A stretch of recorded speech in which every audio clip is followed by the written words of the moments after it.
اب سوال یہ ہے کہ اولاد نافرمان ہوتی کیوں ہے؟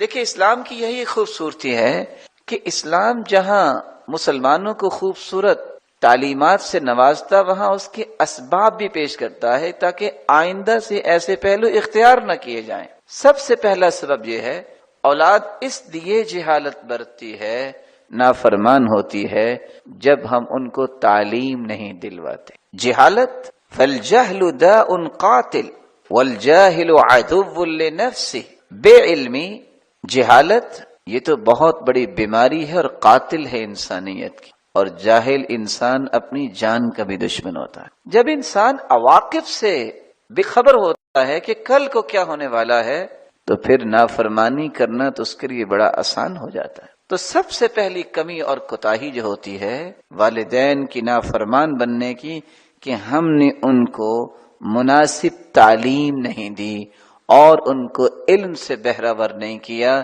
جس کے نتائج پھر والدین کو بھی بھگتنے پڑتے۔ تو سب سے پہلی ذمہ داری ہماری کیا ہے کہ ہم اپنی اولاد کو کون سی نعمت دیں؟ تعلیم کی نعمت۔ دوسرا سبب جس سے اولاد نافرمان بنتی ہے، جب والدین ان کی نیک تربیت نہیں کرتے۔ اور نیک تربیت سے مراد کیا ہے؟ اذا لم يربيا اولادهما على التقوى والبر والصلة، تین چیزوں پہ تربیت جب والدین نہیں کرتے، اللہ ذوالجلال معاف فرمائے، ان برے ایام والدین کو بھی دیکھنے پڑتے ہیں۔ پہلی چیز اللہ کا خوف، تقوی۔ دوسری چیز نیکی کرنا۔ تیسری چیز صلہ رحمی۔ جو صلہ رحمی نہیں سکھاتا تو سب سے پہلے وہ صلہ رحمی کے مقابلے میں جو جہالت ہے وہ والدین سے ہی برتتے ہیں۔ جس کے اندر اللہ کا خوف پیدا کیا جائے، اس کو نیکی کرنے کے مواقع مہیا کیے جائیں، اور خود اس کو اس بات کا حکم دیا جائے کہ رشتہ داروں سے اچھا سلوک کرنا ہے، لوگوں کے ساتھ خیر خواہی کرنی ہے۔ بیٹا، لوگوں کے بارے میں کبھی بدگمان نہیں ہونا، لوگوں کے اوپر زبان کو نہیں کھولنا، لوگوں کے بارے میں تمہارا ہاتھ نہیں چلنا چاہیے۔ تو ایسی اولاد کبھی بھی نافرمانی والدین کے ساتھ نہیں کرتی۔ تیسرا سبب جس سے اولاد نافرمان بنتی ہے، جب اولاد کی بری دوستی پہ والدین کی نظر نہیں ہوتی۔ مما یفسد الاولاد ویجرهم علی العقوق، سب سے بڑا داعیہ جو اولاد کی نافرمانی کے لیے مؤثر ہوتا ہے وہ برے تعلقات ہے۔ والدین کو اس بات پہ چیک رکھنا چاہیے کہ میرا بیٹا کس کے ساتھ بیٹھتا ہے، میری بیٹی کس کے ساتھ بیٹھتی ہے، ان کی عادات کیا ہے، ان کا بیہیویئر کیسا ہے۔ المرء علی دین خلیلہ، ہر شخص اپنے دوست کے دین پہ ہوتا ہے۔ یہ کیسے ہو سکتا ہے کہ آپ کے بیٹے کا دوست تو اپنے باپ کو گالیاں دے اور کل کو آپ کہیں کہ مجھے یہ گالیاں نہیں دے گا؟ اپنی اولاد کی دوستیوں پہ چیک اینڈ بیلنس رکھنے والے والدین اپنی اولادوں کو نیک بناتے ہیں اور اپنے اولاد کی نافرمانی سے بچے رہتے ہیں۔ اور یہاں صحیح بخاری کی روایت بھی نہیں چاہیے۔ ہم یہ سمجھتے ہیں کہ یہ تشدد ہے، اللہ کے رسول کا تو مزاج یہ تھا کہ وہ اس بات کو بھی دیکھا کرتے کہ میری اہلیہ سیدہ عائشہ کس عورت کے پاس بیٹھتی ہے۔ آپ جب گھر تشریف لاتے، پوچھا یہ کون ہے؟ عائشہ، کس کے پاس بیٹھی ہو؟ کہا یہ وہ طویت نامی عورت ہے جو بہت زیادہ تہجد پڑھتی ہے۔ تو اللہ کے رسول نے فرمایا اس کو میرا پیغام دو کہ اتنی نیکی کرے جتنی یہ برداشت کر لے، اس قدر جو ہے وہ نہ ہو کہ کل کو متنفر ہی ہو جائے۔ تو ایک شخص کی ذمہ داری ہے کہ وہ اپنی اولاد کی اس بات پہ نگرانی ضرور کرے کہ یہ تعلق کن کے ساتھ جوڑ رہے ہیں، ان بچوں کی اپنے والدین کے ساتھ محبت کیسی ہے۔ رسول اکرم صلی اللہ علیہ وآلہ وسلم نے اسی لیے ایک قانون دیا ہے، لا تصاحب الا مؤمنا ولا يأكل طعامك الا تقی، تمہیں دوست بنانا چاہیے جو مومن ہو، اور ایمان یہ امن کا متلاشی رہتا ہے۔ مومن ہمیشہ امن کو پسند کرتے ہیں، وہ امن فکر کا، سوچ کا ہو، قول کا ہو، یا کردار کا ہو، یا معاشرے کا ہو۔ اس لیے سب سے زیادہ امن پسند جو ہیں وہ مومن ہی ہو سکتے۔ مسلمان، اسلام سلامتی سے ہے، سلامتی کو پسند ہی مسلمان کرتے۔ اپنے دوست مومن بنائیں اور اپنی اولاد کے دوست بھی دیکھیں کہ جن کے اندر ایمانیات ہیں ان کے ساتھ ان کو بیٹھنے کی اجازت۔ چوتھی بات جس سے اولاد نافرمان ہوتی ہے جب والدین اپنے والدین کے نافرمان ہیں تو یہ دنیا دار المکافات ہے، اس کی اولاد بھی اس کی نافرمان ہو۔ پانچواں سبب، بعض دفعہ والدین اپنی اولاد میں بے انصافی کرتے ہیں، مساوات نہیں کرتے، عدل نہیں کرتے، تو اولاد میں سے بعض اولاد نافرمان بن جاتی۔ مثال کے طور پہ 2 سے 4 سے 6 بیٹے ہیں، ایک بیٹے کو تو گاڑی لے دی جبکہ سب کی ضرورت ہے، اب وہ حسد، اس ناانصافی اور اس بے عدلی کا نتیجہ کیا نکلے گا؟ بقیہ 2 سے 4 سے 5 وہ والدین کے ساتھ بدتمیزی کریں۔ تو شریعت نے حکم کیا دیا؟ سووا بین اولادکم، اپنی اولاد میں مساوات قائم کرو۔ ایک کو گفٹ دیا ہے دوسرے کو بھی دو، بلکہ آپ کے چھوٹے بچے ہیں اور آپ نے ایک کو چمکارا ہے اور دوسرا دیکھ رہا ہے، اگر آپ نے اس سے پیار نہیں کیا، بلایا نہیں، تو آپ نے اس کو موقع دیا کہ وہ اپنے بھائی کے بارے میں بھی حسد کرے گا اور آپ کے بارے میں بھی جذبات اپنے چینج کر لے گا۔ اس لیے تو رسول اللہ صلی اللہ علیہ وسلم کے پاس جب نعمان بن بشیر آئے، نعمان کہتے ہیں کہ میرے والد نے مجھے زمین کا ایک ٹکڑا دیا۔ والدہ کہنے لگی کہ میں اس وقت تک یہ نہیں کرنے دوں گی جب تک اللہ کے رسول اس پہ گواہی نہیں دیں گے۔ نعمان کی صرف ایک بہن تھی، امیہ، ایک بہن ایک بھائی۔ اللہ کے رسول صلی اللہ علیہ وسلم کے پاس تشریف لائے، آ کے قصہ بیان کیا کہ میں اپنے بیٹے کو یہ گفٹ کیا ہے زمین کا ٹکڑا، تو میری بیوی کہتی ہے کہ گواہ آپ بنے۔ آپ نے فرمایا یہ تحفہ آپ نے دوسری اولاد کو بھی دیا ہے کہ صرف اس اکیلے کو دیا ہے؟ کہا اس اکیلے کو دیا ہے۔ انی لا اشہد علی جور، میں ظلم پہ گواہ نہیں بن سکتا، یا تو دوسرے کو بھی دو یا اس سے بھی واپس لے لو۔ اور دوسرا کون تھا؟ امیہ، ایک بیٹی۔ یہ وراثت کا قانون ہے کہ عورت کا ایک حصہ ہے اور مرد کو 2 حصے ملتے ہیں، لیکن زندگی میں اگر آپ کچھ دیں گے تو بیٹی اور بیٹے کو برابر دیں گے۔ نتیجتاً اس بات کو سننے کے بعد صحابی نے اپنے بیٹے کو جو تحفہ دیا تھا وہ بھی واپس لے لیا۔ تو پانچواں سبب یہ ہے جس سے اولاد نافرمان بنتی ہے، جب اولاد میں بے انصافی ہوتی ہے۔ چھٹا سبب جس سے اولاد نافرمان بنتی ہے، والدین نیکی کے کاموں میں اولاد کے ساتھ تعاون نہیں۔ کیسے تعاون نہیں کرتے؟ والدین نے سکھایا ہی نہیں ہے ان کو کہ کسی کے ساتھ احسان کرنا چاہیے، کسی کے ساتھ بیٹا نیکی کرنی چاہیے۔ سلف صالحین کے پاس ایک شخص آیا اور آ کے کہتا ہے کہ میرے بیٹے نے میرے چہرے پہ ایک تھپڑ لگایا ہے، والعیاذ باللہ۔ اس نے کچھ نہیں کہا، اس نے بس 2-3 سوال کیے۔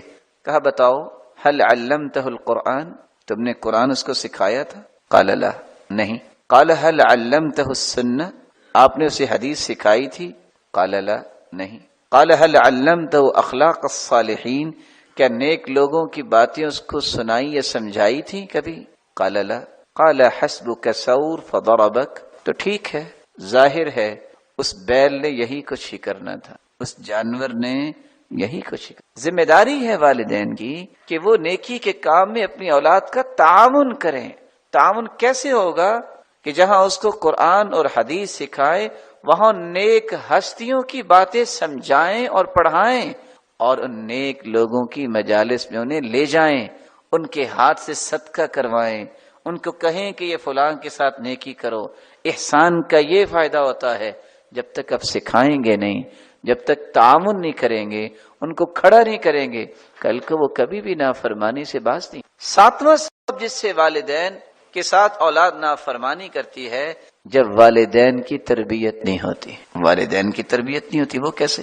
والدین کو اللہ تعالیٰ نے گھر کا ذمہ دار بنایا ہے۔ کلکم راع وکلکم مسئول عن رعیتی، دونوں ذمہ دار ہیں۔ جب اولاد کے سامنے ماں باپ کی برائیاں بیان کرے گی کہ تیرے باپ نے یہ ظلم کیا اور تیرے باپ کو تو پتہ ہی نہیں ہے، وہ تو کرتا ہی ایسے ہے، یہ اولاد کبھی اس باپ کی بھی عزت نہیں کریں گے اور اس ماں کو بھی کبھی عزت کی نگاہ سے نہیں دیکھیں گے۔ اسی طرح اگر کوئی باپ یہ کردار ادا کرتا ہے، اپنی اولاد کو ماں کے خلاف کرتا ہے کہ تمہاری ماں تو یہ کرتی ہے، تمہاری مدر تو یہ کرتی ہے، گویا کہ نافرمانی کے لیے اولاد کو والدین نے خود تیار کیا ہے۔ تو ساتواں کام، کبھی بھی والدین میں سے کسی ایک کو دوسرے کے خلاف اپنی اولاد سے بات سننا برداشت نہیں ہونا چاہیے۔ وہ اس کی عزت کا خیال رکھے۔ باپ نے اگر کوئی بچے نے کوئی بدتمیزی کی، کہا بیٹا ماں کے ساتھ ایسا نہیں کرتے، اللہ ناراض ہوتے ہیں؟ باپ کے بارے میں کوئی لفظ سنے، کوئی رویہ دیکھے، بیٹا یہ آپ کے والد ہیں، یہ جنت کا دروازہ ہے، اور باپ کہے اس کے قدموں تلے جنت ہے، اس کی خدمت میں، یہ اولاد ہے جو پھر والدین کی نافرمانی نہیں کرے گی۔ اور اگر دونوں اپنے آپ کو بلند کرنے کے لیے اور کسی بھی بات میں سمجھے کہ میں ونر بن جاؤں اور اولاد کو بتا کے مخالفت کرواتے ہیں والدہ کی یا والدہ والد کی، یہ اولاد نافرمان بنتی۔ آٹھواں سبب جس سے اولاد نافرمان بنتی ہے، جب ماں باپ ایک دوسرے کے حقوق کو پورا نہیں کرتے تو والدین کی اولاد بھی اسی طرح ہی تربیت حاصل کر رہی ہوتی ہے۔ کس انداز سے کہ باپ کے سامنے ماں بھی بدتمیزی سے بول رہی ہے اور آگے سے اسی طرح جواب دے رہی ہے، اولاد اسی بات کو سیکھ رہی ہے۔ ماں جو ہے باپ کے سامنے تمیز سے بات نہیں کر رہی تو بیٹی نے بھی یہی کچھ سیکھنا ہے، اور کل کو اس کا بھی گھر بنے گا، رویہ یہی وہ نافذ کرے گی۔ تو جب تک احترامی حقوق والدین پورے نہیں کرتے، کیسے احترامی حقوق؟ کس طرح سعید بن مسیب کی بیوی سے عورتوں نے پوچھا کہ آپ اپنے خامن سے بات کیسے کرتی ہیں؟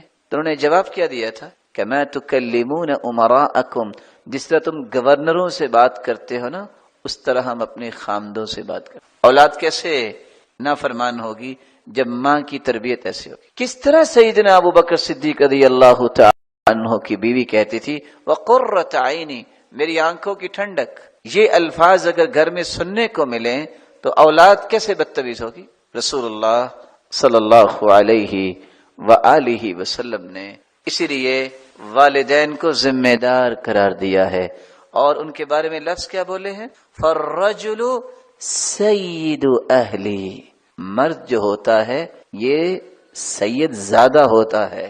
کس اعتبار سے؟ نیکی کے اعتبار سے۔ والمرأة سیدۃ بیت زوجہا، اور عورت اپنے خاوند کے گھر سیدہ ہوتی ہے۔ یہ اسلام کی سید زادی ہوتی ہے، شہزادی ہوتی ہے۔ وہ اپنے اخلاق کو جب بگاڑتی ہے یا جب انسان بگڑتا ہے، سید کے درجے سے نیچے آتا ہے، تو نتیجتاً اولاد بھی نافرمانی کرتی۔ نواں سبب جس سے اولاد نافرمان ہوتی ہے، جب اس کی پرورش حرام لقمے سے۔ سہل بن عبداللہ التستری بیان کیا کرتے تھے، من اکل الحلال عبد اللہ شاء ام ابا، جو حلال کھاتا ہے وہ چاہے نہ چاہے اللہ اسے نیکیاں ہی کرواتے ہیں، اس کی ڈائریکشن درست رہے۔ ومن اکل الحرام، اور جو حرام کھاتا ہے، عصى اللہ شاء ام ابا، وہ چاہے نہ چاہے اس سے برائیاں ہی ہوتی۔ تو جو اولاد حلال نہیں کھاتی، والدین اس سے کیسے امید کرتے ہیں کہ ان کی اولاد نافرمان نہ بنے؟ 10واں طریقہ جس سے اولاد کو انسان نافرمان بنا لیتا ہے، رسول اکرم صلی اللہ علیہ وسلم کا فرمان آپ نے سنا ہوگا، ان اللہ لا یستحی من الحق، اللہ ذو الجلال حق کو بیان کرنے سے حیا نہیں کرتے۔ جب کوئی شخص اسلامی آداب کا خیال نہیں رکھتا، جب کوئی شخص اپنی اہلیہ کے پاس جاتا ہے اور اسلامی آداب کا خیال نہیں رکھتا، اور وہ اذکار، وہ دعائیں اسے یاد نہیں ہیں جن دعاؤں اور اذکار کو اللہ کے رسول نے لازم کر دیا ہے کہ جب بھی کوئی اپنے گھر والوں کے پاس جائے تو اللہ ذوالجلال کی پناہ طلب کرے اور یہ کہے بسم اللہ اللہم جنبنا الشیطان وجنب الشیطان ما رزقتنا۔ اگر اللہ ذوالجلال اسے اولاد دیتے ہیں تو وہاں صحیح بخاری کے الفاظ کیا ہے؟ لم یضرہ شیطان ابدا، شیطان کبھی بھی اس پہ غلبہ نہیں پائے گا، اور اگر یہ دعا نہ پڑی تو شیطان کوئی بھی کھیل کھیل سکتا ہے، جس کے بارے میں علماء لکھتے ہیں سب سے پہلا اثر یہ ہے کہ اس کی اولاد نافرمان ہوگی، اور دوسرا اثر یہ ہے کہ اس اولاد کے مختلف اعضاء کو ناقص کیا جاتا ہے، کسی کو کہیں کٹ اور کسی کا کہیں پرابلم۔ اس کی وجوہات کیا ہیں؟ جب انسان اسلامی آداب کو سیکھتا نہیں ہے اور اس کے مطابق اپنی زندگی کو ڈھالتا نہیں۔ ذاق طعم الایمان من رضی باللہ ربہ وبالاسلام دینہ وبمحمد نبیہ، جو زبان سے یہ کلمات کہہ دے، رضیت باللہ ربہ وبالاسلام دینہ وبمحمد نبیہ، یہ کلمات اتنے پیارے ہیں، اتنے پیارے ہیں کہ آپ 5 حدیثیں سنیے کہ جو یہ کلمات کہتا ہے پہلا انعام اسے یہ ملتا ہے غفر لہ ذنوب، اللہ ذوالجلال اس کے گناہوں کو معاف کروا دیتے۔ کیا کہنا ہے؟ رضیت باللہ ربا وبالاسلام دینا وبمحمد النبی صلی اللہ علیہ وسلم۔ دوسرا انعام، جو شخص یہ کلمات کہہ دیتا ہے، اگر دنیا کے اندر کسی ظالم بادشاہ یا کسی ظالم کے ظلم سے وہ خوف کھا رہا ہے تو چوتھا کلمہ بھی ساتھ ملا لے، رضیت باللہ ربا وبالاسلام دینا وبمحمد النبی وبالقرآن حکما، میں قرآن کو اپنا حاکم مانتا ہوں، میں اپنے رب کو اپنا رب مانتا ہوں، اس پہ راضی ہوں، اللہ کو اپنا رب مان کے، اسلام کو دستور مان کے راضی ہوں، اور اللہ کے پیارے پیغمبر کو آخری پیغمبر مان کے راضی ہوں۔ اللہ ذوالجلال اسے دنیا میں ظالموں سے محفوظ رکھے۔ قیامت کا دن ہوگا جب ہر شخص دوسرے سے بھاگ جائے گا، یہ کلمات کہنے والا خوش نصیب اس کی سفارش محمد مصطفیٰ کریں گے۔ ایک چوتھا انعام بھی ہے، رسول اللہ صلی اللہ علیہ وسلم نے فرمایا لآخذنہ بیدہ انا الزعیم، لوگوں میں اس بات کی گارنٹی اور ضمانت دیتا ہوں، یہ کہنے والا کہہ کے دیکھے اور عمل کرے، میں اپنے ہاتھ سے اس کا ہاتھ پکڑ کے اسے جنت میں داخل کروں گا۔ ایک پانچواں انعام بھی ہے، جسے وہ شام 3 مرتبہ یہ پڑھ لیتا ہے، کان حقا علی اللہ ان یرضیہ یوم القیامہ، اللہ اسے جنت میں تو داخل کریں گے جب تک یہ منہ سے بول کے کہے گا نہیں رضیت یا رب، اللہ میں راضی ہو گیا، اللہ اسے جنت میں نعمتیں دیتے ہی رہیں۔ جس کا اللہ پر اعتماد ہوتا ہے، یقین ہوتا ہے، اللہ اسے گرنے نہیں دیتے۔ اعتماد تھا نا سیدنا ابراہیم کو، یعنی اتنی بڑی آگ، آج بھی وہاں درخت نہیں ہوتے، آج بھی وہاں درخت نہیں ہوتے اس وادی میں جس وادی میں آگ جلائی گئی تھی، اور کوئی پرندہ اڑتا اڑتا گزرتا تو سقط مشویا، بنا ہوا نیچے گر جاتا، اتنی آگ۔ اعتماد کیا تھا؟ میرے ساتھ اس کی قدرت، اس کا علم، اس کی حفاظت اور اس کی معیت خاصہ۔ پریشانی کی کوئی بات، مسکرا رہے ہیں، ہاتھ بھی بندھے ہیں، پاؤں بھی بندھے ہیں، منجنیق میں ڈال کے پھینکا ہے، جو ہی آگ میں گرے ہیں آگ ختم، کیونکہ اوپر سے حکم آ گیا تھا قلنا یا نار کونی بردا وسلاما علی عبارت کتنی خوبصورت ہے، بس ابراہیم کے لیے ٹھنڈی ہونا ہے۔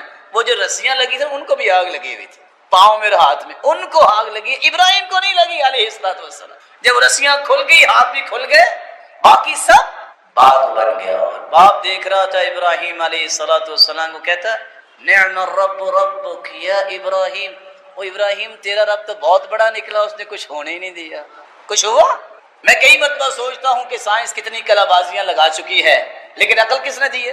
اللہ نے دی۔ لوگ سمجھتے ہیں کہ کافروں کو کمال ہے، ہماری بات پہ لوگ غصہ کر لیتے ہیں۔ ہم کہتے ہیں کہ کافر مسلمانوں کے غلام ہیں، یہ نوکر ہے تو نوکروں کو کام کرنے دیا کریں۔ مسلمان نے تہجد پڑھنی ہے، نمازیں پڑھنی ہے، روزہ رکھنا ہے، نیکی کے کام کرنے ہیں، چاش پڑھنی ہے، اوابین پڑھنی ہے، سنتے پڑھنی ہے، دعائیں کرنی ہے۔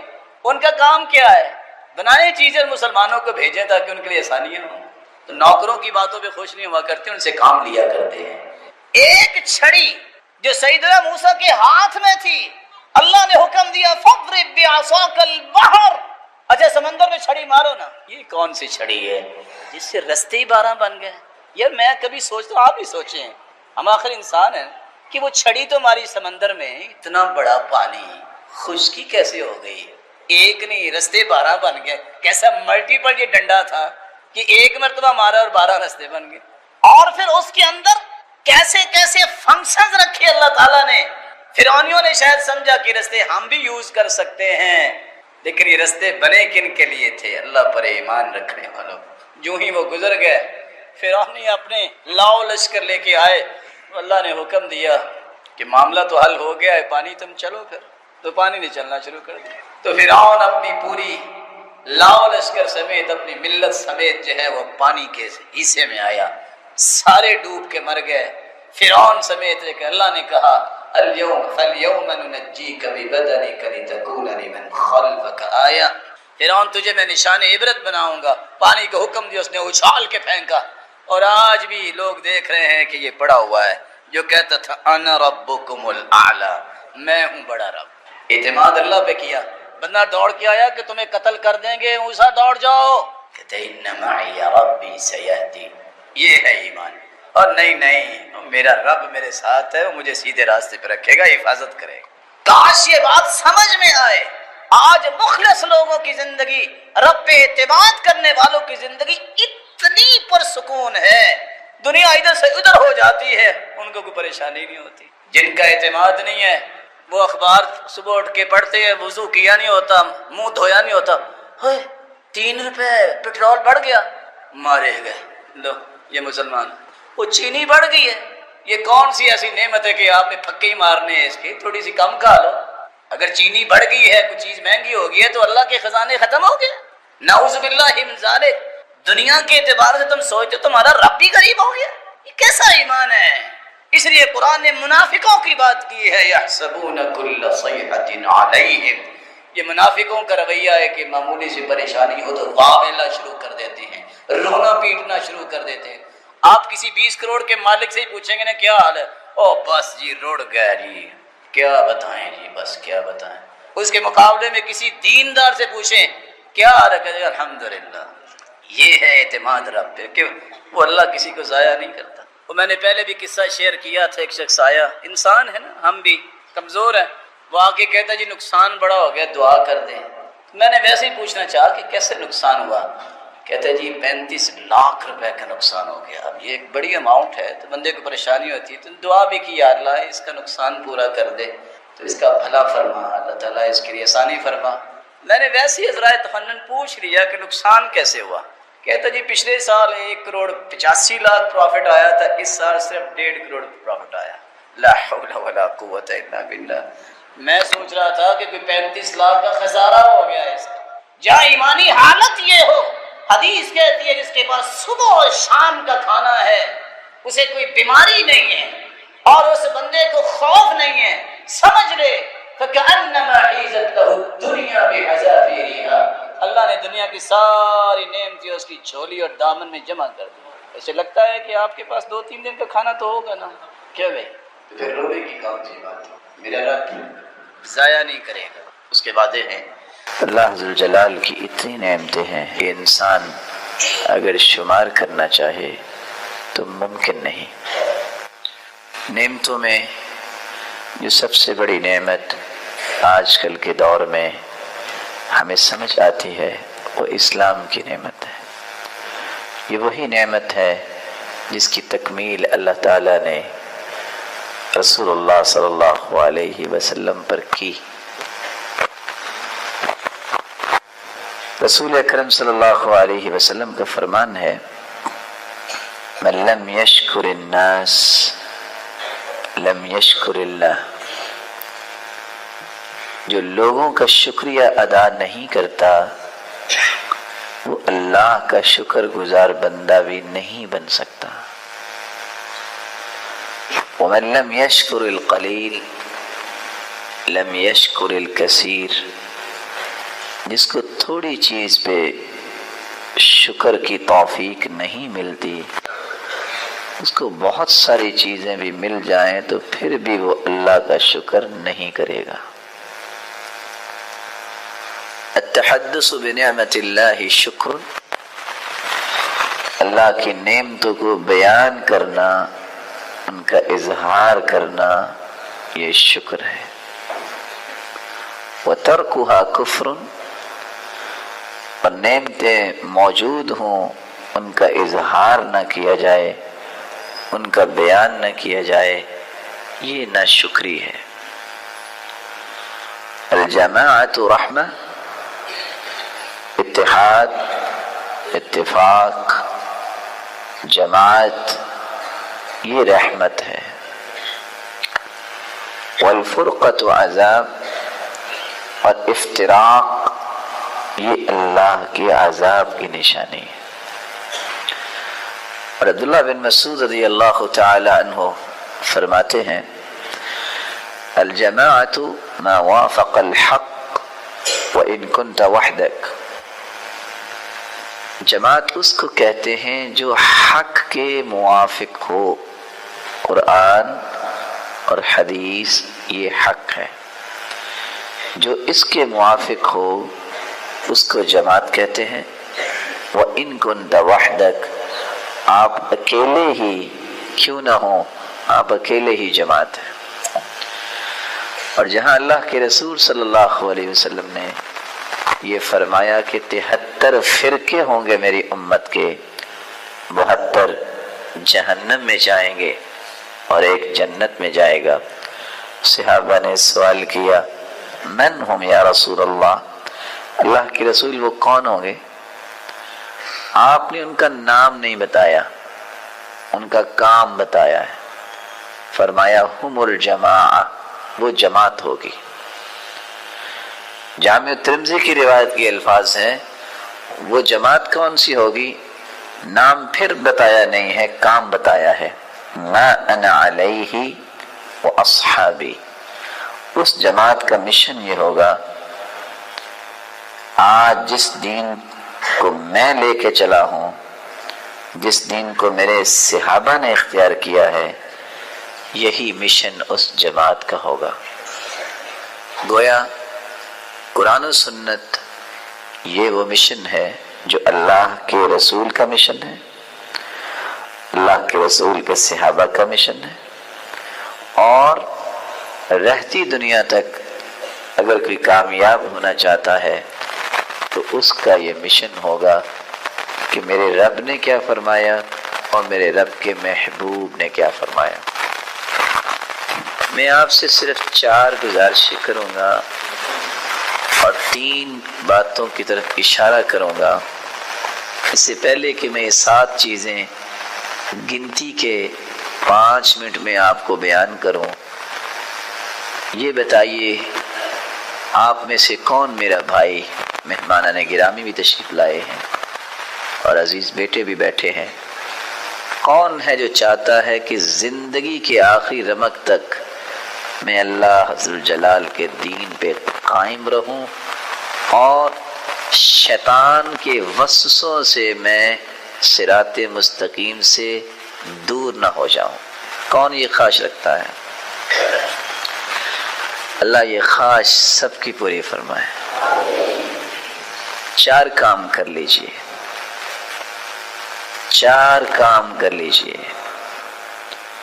اللہ کے رسول نے فرمایا تھا اربع اذا کن فیک فلا علیک ما فاتک من الدنیا۔ میرے صحابی، ساری دنیا تیری لٹ جائے، تیرا کچھ بچے ہی نہ، 4 چیزیں اگر تیرے پاس ہیں تو سمجھ لیں پوری دنیا کے خزانوں کا تو مالک ہے۔ کون سی 4 چیزیں؟ صدق الحدیث، بات سچی ہمیشہ کیا کر،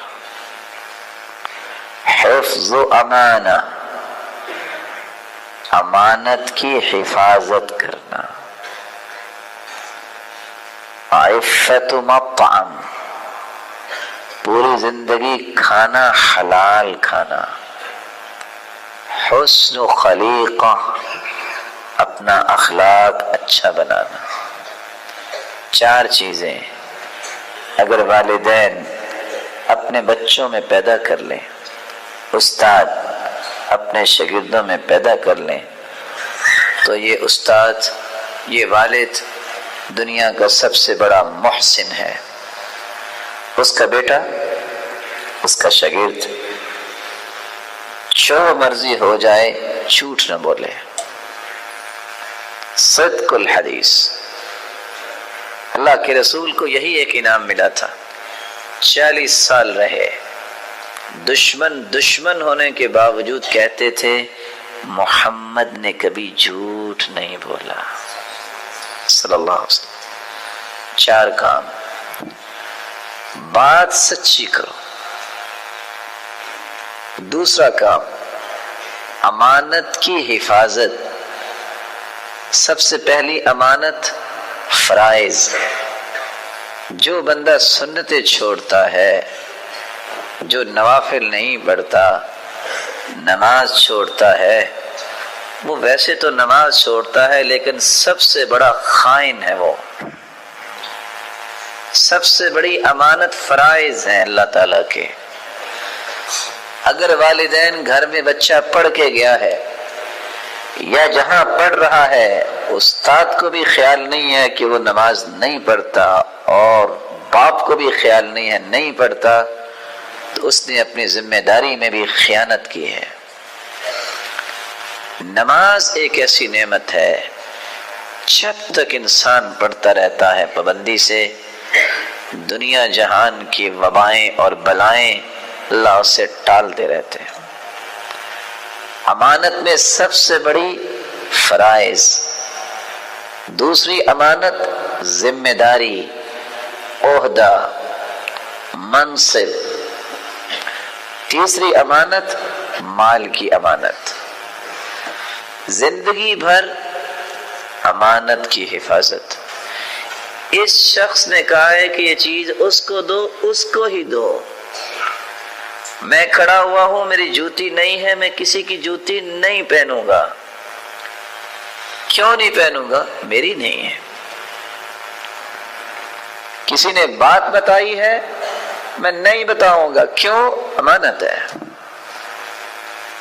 پھر سنیے، بات سچی، امانت کی حفاظت۔ عفت مطعم، مر جانا قبول ہو لیکن حرام کا لقمہ ایک لقمہ بھی کھانا منظور نہیں ہے۔ میلے سے ملی ہوئی مٹھائی ابو بکر صدیق رضی اللہ تعالیٰ عنہ کا غلام لے کے آیا، ایک لقمہ کھایا۔ پوچھا کھانا کہاں سے لائے ہو؟ کہتا ہے جب میں مسلمان نہیں تھا تو میں کہانت بھی کرتا تھا، دم جھاڑا بھی کرتا تھا، وہ میرے کچھ شرینی ڈیو تھی، آج وہ شرینی مجھے ملی ہے۔ سیدنا ابو بکر نے منہ میں انگلی ڈال کے کہہ کرنا شروع کی، اتنے پریشان، کہہ نہیں آ رہی۔ پوچھا آپ کیا کر رہے ہیں؟ ایک ہی تو لقمہ ہے۔ کہا لو لم تخرج الا مع نفسی لاخرجتها، میری جان بھی نکل جائے میں اس لقمے کو نکال کے چھوڑوں گا۔ تیسری بات، حرام لقمے کے قریب نہ جاؤ۔ بھوکا مر جانا یہ اچھا ہے، شہادت ہے، لیکن حرام کا لقمہ پیٹ میں نہیں جانا چاہیے۔ کل جسد نبت من سحت فالنار اولی بہ، جس پیٹ میں لقمہ حرام کا ہوگا اس کے لیے آگ بہتر۔ چوتھی چیز حسن خلیقہ، اخلاق اچھا، نرمی سے بات، احترام سے بات، بڑے کا احترام، چھوٹے پہ شفقت، بات اس انداز سے کی جائے کسی کو دکھ نہ پہنچے، حلال کی توجہ، حرام سے بچنا، یہ اخلاق۔ یہ تھی چار باتیں جو میں آپ کی خدمت میں پیش کرنا چاہتا ہوں۔ کون کون سی چار باتیں ہیں؟ سب سے پہلی بات، پھر بولیے، بات سچی ہونی چاہیے۔ دوسری بات، امانت کی حفاظت۔ تیسری بات، حلال لقمہ کھانا ہے۔ چوتھی بات، اخلاق اچھا کرنا ہے۔ تین باتوں سے بچ جانا، جنت کا راستہ تمہارا کوئی نہیں روکے گا، اور حدیث ہے۔ تین ایسی چیزیں ہیں، من بری منها دخل الجنہ، تین چیزوں سے جو بری ہو گیا وہ جنت میں چلا جائے گا۔ الحسد والکبر والخیانہ، زندگی میں حسد نہ کسی سے کرنا۔ حسد اتنی بڑی بیماری ہے، انسان حسد کسی کے ساتھ کرتا ہے مرتا پہلے خود ہے۔ اگلے کو آگ لگے یا نہ لگے، انسان کے اپنے کلیجے کو آگ ضرور لگتی ہے۔ الحسود لا یسود، حاسد کبھی بادشاہ نہیں بن سکتا۔ اور ابن العربی المالکی کہا کرتے تھے ان الناس اذا الناس لم يجدوا عیبا له، جس کے بارے میں انسان حسد کرتا ہے جب اس کا کوئی عیب نہیں ملتا تو پھر ہوتا کیا ہے؟ فغلبهم الحسد علیہ وعداوتهم، اور حسد کا غلبہ اتنا ہوتا ہے کہ چین نہیں آتا، دشمنی بن جاتی ہے۔ احدثوا له عیوبا، پھر وہ اپنے پاس سے اس کے عیب گھڑتے ہیں اور معاشرے میں پھیلا دیتے ہیں۔ حسد تھا ابو جہل کو، حسد تھا عبداللہ بن ابی بن سلول کو، اللہ کے رسول کا کوئی عیب نہیں تھا، کہتے ہیں یہ بے انصاف ہے۔ اللہ کے رسول نے فرمایا ان لم اعدل فمن یعدل، میں عدل نہیں کرتا تو کون کرے گا؟ کہنے لگے یہ فراڈ کرتا ہے، نعوذ باللہ۔ اللہ نے قرآن اتارا ومن یغل وما كان لنبی ان یغل، نبی فراڈیا نہیں ہو سکتا۔ کہنے لگے یہ تو جادوگر ہے، اللہ نے قرآن اتار دیا کہ تم مجنون اور دیوانے نہیں ہو۔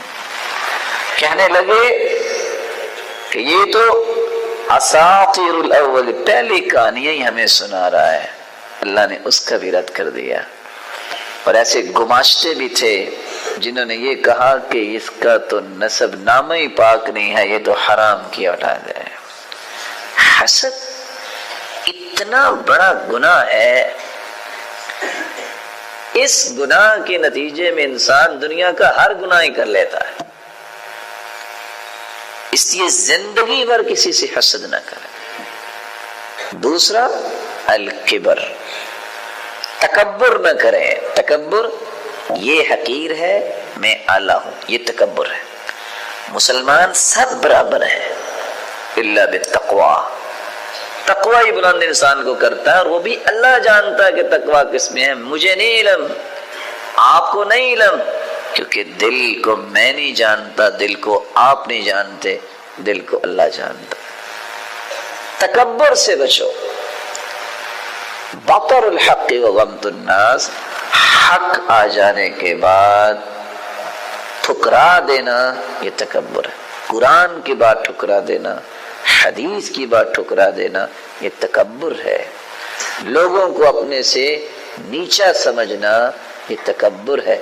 نہیں، جس کو میں نیچا سمجھ رہا ہوں آپ نیچا سمجھ رہے ہیں، ہو سکتا ہے وہ ہم جیسے ہزاروں سے افضل ہو، اس لیے تکبر نہ کریں۔ خیانت، رسول اکرم صلی اللہ علیہ وسلم نے فرمایا جو خیانت سے، تکبر سے، حسد سے بچ گیا، اور دوسری روایت کے الفاظ ہیں الکذب، جھوٹ سے بچ گیا، یہ شخص جنت میں جائے گا۔ میں اپنی بات کو مکمل کرنا چاہ رہا ہوں۔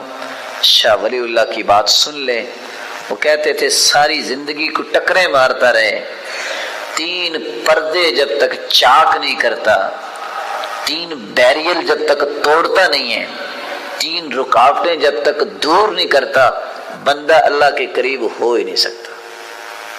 کون سے 3 پردے، کون سے 3 بیریل، کون سی 3 رکاوٹیں؟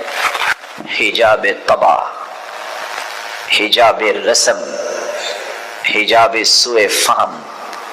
بعض لوگوں کو پتہ ہے نماز نیکی ہے، جھوٹ برائی ہے، طبیعت نہیں مانتی، طبیعت مائل نہیں ہوتی نیکی میں۔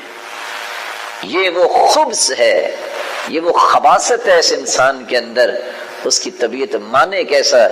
اس نے شیطان کو اتنا قوی کیا ہوا ہے کہ شیطان اسے یہ کام کرنے نہیں دیتا۔